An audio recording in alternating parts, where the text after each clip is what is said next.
पृष्ठ संख्या 86, पाठ संख्या 12। कंचा। वह नीम के पेड़ों की घनी छांव से होता हुआ सियार की कहानी का मजा लेता आ रहा था। हिलते डुलते उसका बस्ता दोनों तरफ झूमता खनकता था। स्लेट कभी छोटी शीशी से टकराती तो कभी पेंसिल से। यूं वे सब उस बस्ते के अंदर टकरा रहे थे, मगर वह न कुछ सुन रहा था न कुछ देख रहा था। उसका पूरा ध्यान कहानी पर केंद्रित था। कैसी मजेदार कहानी, कौवे और सियार की। सियार कौवे से बोला, प्यारे कौवे, एक गाना गाओ ना, तुम्हारा गाना सुनने के लिए तरस रहा हूं। कौवे ने गाने के लिए मुंह खोला तो रोटी का टुकड़ा जमीन पर गिर पड़ा। सियार उसे उठाकर 9-2-11 हो गया। वह जोर से हंसा, बुद्धू कौआ। वह चलते चलते दुकान के सामने पहुंचा। वहां अलमारी में कांच के बड़े बड़े जार कतार में रखे थे। उनमें चॉकलेट, पिपरमिंट और बिस्कुट थे। उसकी नजर उनमें से किसी पर नहीं पड़ी। क्यों देखे, उसके पिताजी उसे ये चीजें बराबर ला देते हैं। पृष्ठ संख्या 87। फिर भी एक नए जार ने उसका ध्यान आकृष्ट किया। वह कंधे से लटकते बस्ते का फीता एक तरफ हटाकर उस जार के सामने खड़ा टुकुर टुकुर ताकता रहा। नया नया लाकर रखा गया है। उससे पहले उसने वह चीज यहां नहीं देखी है। पूरे जार में कंचे हैं, हरी लकीर वाले बढ़िया सफेद गोल कंचे, बड़े आंवले जैसे। कितने खूबसूरत हैं। अब तक ये कहां थे? शायद दुकान के अंदर। अब दुकानदार ने दिखाने के लिए बाहर रखा होगा। उसके देखते देखते जार बड़ा होने लगा। वह आसमान सा बड़ा हो गया तो वह भी उसके भीतर आ गया। वहां और कोई लड़का तो नहीं था, फिर भी उसे वही पसंद था। छोटी बहन के हमेशा के लिए चले जाने के बाद वह अकेले ही खेलता था। वह कंचे चारों तरफ बिखेरता मजे में खेलता रहा। तभी एक आवाज आई, लड़के, तू उस जार को नीचे गिरा देगा। वह चौंक उठा। जार अब छोटा बनता जा रहा था। छोटे जार में हरी लकीर वाले सफेद गोल कंचे, छोटे आंवले जैसे। सिर्फ 2 जने वहां हैं, वह और बूढ़ा दुकानदार। दुकानदार के चेहरे पर कुछ चिड़चिड़ाहट थी। मैंने कहा ना, जो चाहते हो वह मैं निकाल कर दूं। वह उदास हो अलग खड़ा रहा। क्या कंचा चाहिए? दुकानदार ने जार का ढक्कन खोलना शुरू किया। उसने निषेध में सिर हिलाया। पृष्ठ संख्या 88। तो फिर सवाल खूब रहा। क्या उसे कंचा चाहिए? क्या चाहिए उसे खुद मालूम नहीं है। जो भी हो, उसने कंचे को छूकर देखा। जार को छूने पर कंचे का स्पर्श करने का एहसास हुआ। अगर वो चाहता तो कंचा ले सकता था। लिया होता तो। स्कूल की घंटी सुनकर वह बस्ता थामे हुए दौड़ पड़ा। देर से पहुंचने वाले लड़कों को पीछे बैठना पड़ता है।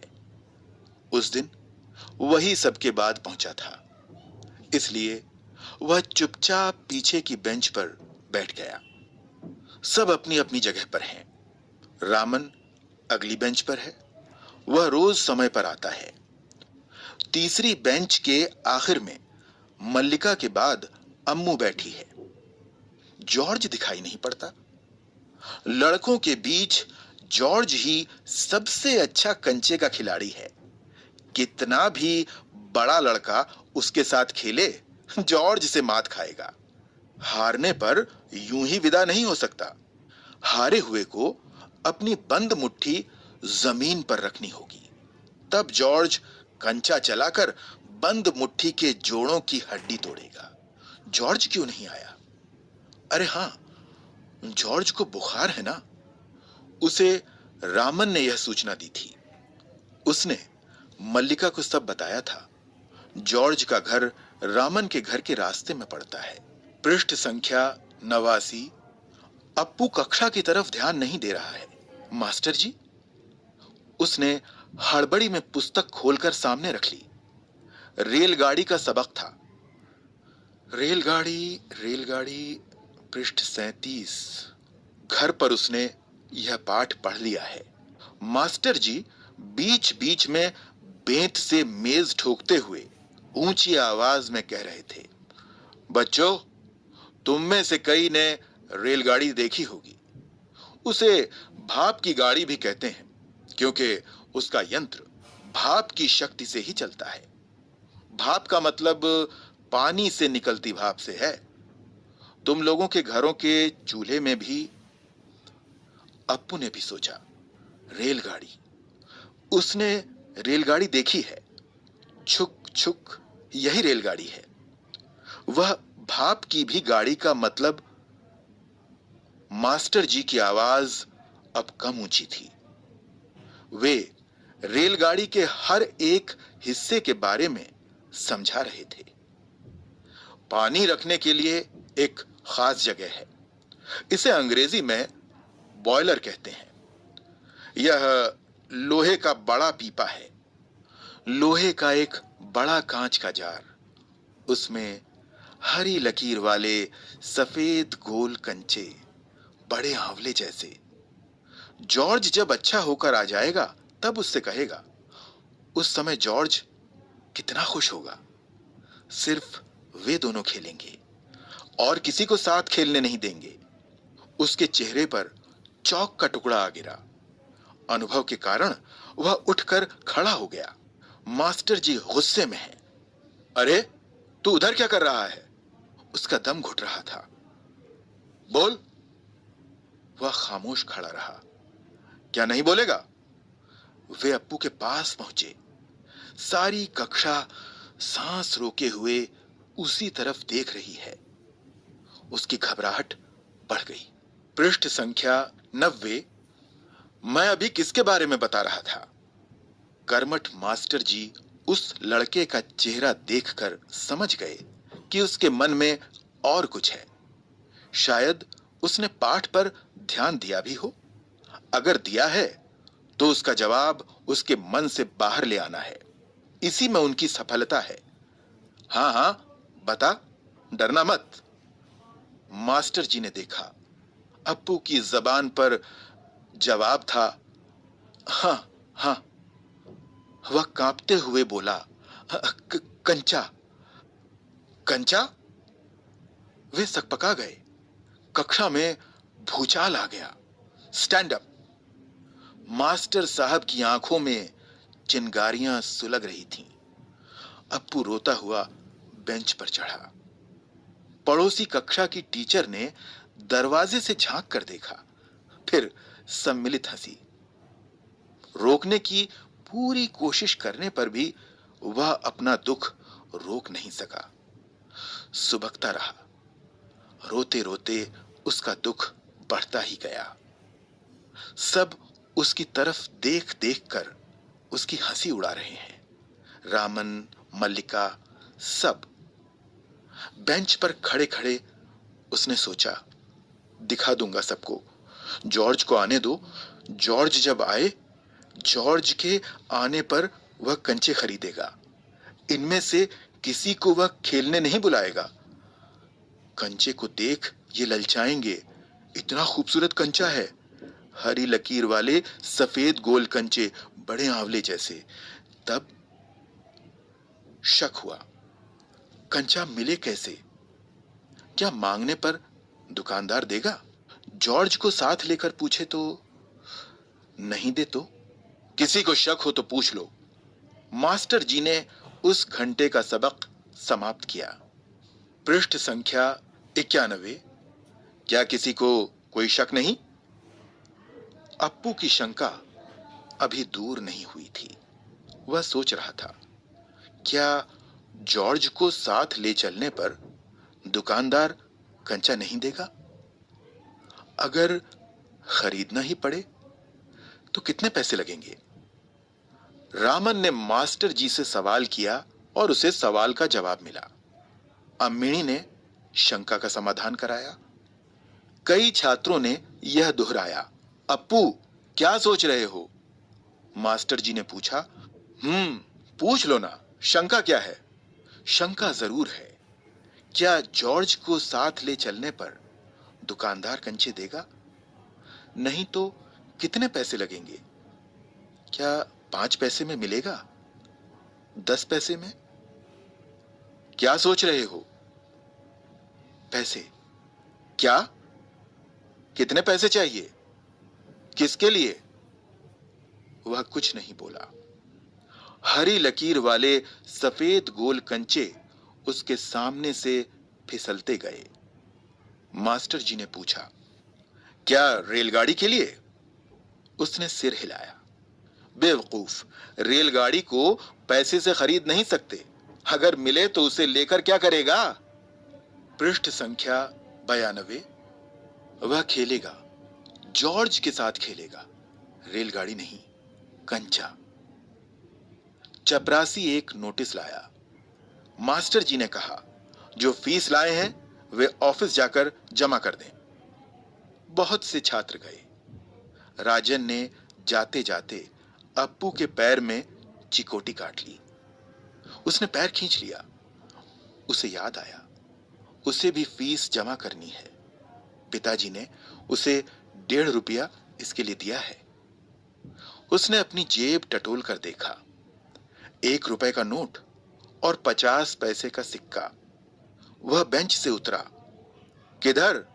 मास्टर जी ने पूछा। उसके कंठ से खुशी के बुलबुले उठे। फीस देनी है। फीस मत देना, मास्टर ने कहा। वह झिझकता रहा। On the bench. वह बेंच पर चढ़कर रोने लगा। क्या भविष्य में कक्षा में ध्यान से पढ़ेगा? ध्यान दूंगा। वह दफ्तर गया। दफ्तर में बड़ी भीड़ थी। बच्चों, एक एक करके आओ, क्लर्क बाबू बता रहे हैं। पहले मैं आया हूं। मैं ही आया हूं। मेरे बाकी पैसे? इस शोरगुल से अप्पू दूर खड़ा रहा। पृष्ठ संख्या 93। रामन ने फीस जमा की, मल्लिका ने जमा की। अब थोड़े से लड़के ही बचे हैं। वह सोच रहा था, जॉर्ज को साथ लेकर चलूं तो देगा ना? शायद दे। नहीं तो कितने पैसे लगेंगे? 5 पैसे, 10 पैसे। हरी लकीरों वाले गोल सफेद कंचे। घंटी बजने पर फीस जमा किए हुए सभी बच्चे उधर से चले। वह भी चला, मानो नींद से जाग कर चल रहा हो। क्या सब फीस जमा कर चुके? कक्षा छोड़ने के पहले मास्टर जी ने पूछा। वह नहीं उठा। शाम को थोड़ी देर इधर उधर टहलता रहा। लड़के गीली मिट्टी में छोटे गड्ढे खोदकर कंचे खेल रहे थे। वह उनके पास नहीं गया। फाटक के सींखचे थामे उसने सड़क की तरफ देखा। वहां उस मोड़ पर दुकान है। दुकान में अलमारी। बाहर खड़े खड़े छू सकेगा। अलमारी में शीशे के जार हैं। उनमें एक जार में पूरा बस्ता कंधे पर लटकाए वह चलने लगा। दुकान नजदीक आ रही है।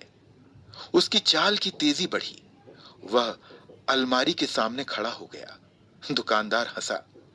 उसे मालूम हुआ कि दुकानदार उसके इंतजार में है। वह भी हंसा। कंचा चाहिए है ना? उसने सिर हिलाया।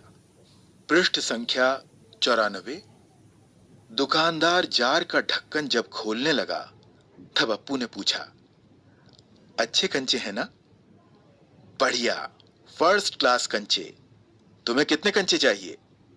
कितने कंचे चाहिए? कितने चाहिए? कितने? उसने जेब में हाथ डाला। 1 रुपया और 50 पैसे हैं।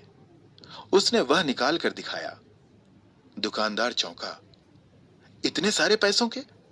सबके?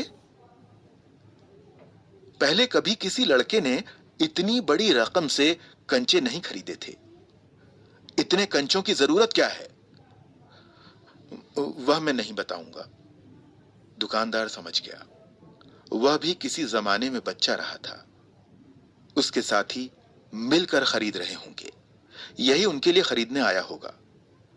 वह कंचे खरीदने की बात जॉर्ज के सिवा और किसी को बताना नहीं चाहता था। दुकानदार ने पूछा, क्या तुम्हें कंचा खेलना आता है? वह नहीं जानता था। तो फिर कैसे कैसे सवाल पूछ रहा है।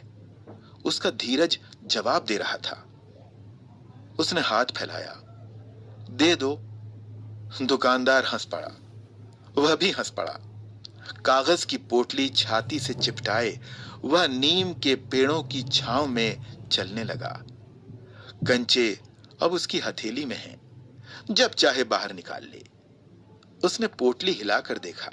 पृष्ठ संख्या 95। वह हंस रहा था। उसका जी चाहता था, काश पूरा जार उसे मिल जाता। जार मिलता तो उसके छूने से ही कंचे को छूने का एहसास होता। एकाएक उसे शक हुआ, क्या सब कंचों में लकीर होगी? उसने पोटली खोलकर देखने का निश्चय किया। बस्ता नीचे रखकर वह धीरे से पोटली खोलने लगा। पोटली खुली और सारे कंचे बिखर गए। वे सड़क के बीचों बीच पहुंच रहे हैं। क्षण भर सकपकाने के बाद वह उन्हें चुनने लगा। हथेली भर गई। वह चुने हुए कंचे कहां रखे? स्लेट और किताब बस्ते से बाहर रखने के बाद कंचे बस्ते में डालने लगा। 1, 2, 3, 4। एक कार सड़क पर ब्रेक लगा रही थी। वह उस वक्त भी कंचे चुनने में मग्न था। ड्राइवर को इतना गुस्सा आया कि उस लड़के को कच्चा खा जाने की इच्छा हुई। उसने बाहर झांक कर देखा, वह लड़का क्या कर रहा है। हॉर्न की आवाज सुन कंचे चुनते अप्पू ने बीच में सिर उठाकर देखा। सामने एक मोटर है और उसके भीतर ड्राइवर। उसने सोचा, क्या कंचे उसे भी अच्छे लग रहे हैं? शायद वह भी मजा ले रहा है। पृष्ठ संख्या 96। एक कंचा उठाकर उसे दिखाया और हंसा। बहुत अच्छा है ना? ड्राइवर का गुस्सा हवा हो गया। वह हंस पड़ा। बस्ता कंधे पर लटकाए, स्लेट, किताब, शीशी, पेंसिल सब छाती से चिपकाए वह घर आया। उसकी मां शाम की चाय तैयार कर उसकी राह देख रही थी। बरामदे की बेंच पर स्लेट व किताबें फेंककर वह दौड़कर मां के गले लग गया। उसके लौटने में देर होते देख मां घबराई हुई थी। उसने बस्ता जोर से हिलाकर दिखाया। अरे यह क्या है? मां ने पूछा। मैं नहीं बताऊंगा, वह बोला। मुझसे नहीं कहेगा? कहूंगा। मां आंखें बंद कर लो। मां ने आंखें बंद कर लीं। उसने गिना, 1, 2, 3। मां ने आंखें खोलकर देखा, बस्ते में कंचे ही कंचे थे। वह कुछ और हैरान हुई। इतने सारे कंचे कहां से लाया? खरीदे हैं। पैसे? पिताजी की तस्वीर की ओर इशारा करते हुए उसने कहा, दोपहर को दिए थे ना। मां ने दांतों तले उंगली दबाई। फीस के पैसे? इतने सारे कंचे काहे को लिए? आखिर खेलोगे किसके साथ? उस घर में सिर्फ वही है। उसके बाद एक मुन्नी हुई थी, उसकी छोटी बहन। मगर मां की पलकें भीग गईं। उसकी मां रो रही है। अप्पू नहीं जान सका कि मां क्यों रो रही है। क्या कंचा खरीदने से? ऐसा तो नहीं हो सकता। तो फिर? उसकी आंखों के सामने बूढ़ा दुकानदार और कार का ड्राइवर खड़े खड़े हंस रहे थे। वे सब पसंद करते हैं, सिर्फ मां को कंचे क्यों पसंद नहीं आए? शायद कंचे अच्छे नहीं हैं। बस्ते से आंवले जैसे कंचे निकालते हुए उसने कहा, बुरे कंचे हैं, है ना? नहीं, अच्छे हैं। देखने में बहुत अच्छे लगते हैं ना? बहुत अच्छे लगते हैं। वह हंस पड़ा। उसकी मां भी हंस पड़ी। आंसू से गीले मां के गाल पर उसने अपना गाल सटा दिया। अब उसके दिल से खुशी छलक रही थी। लेखक टी पद्मनाभन।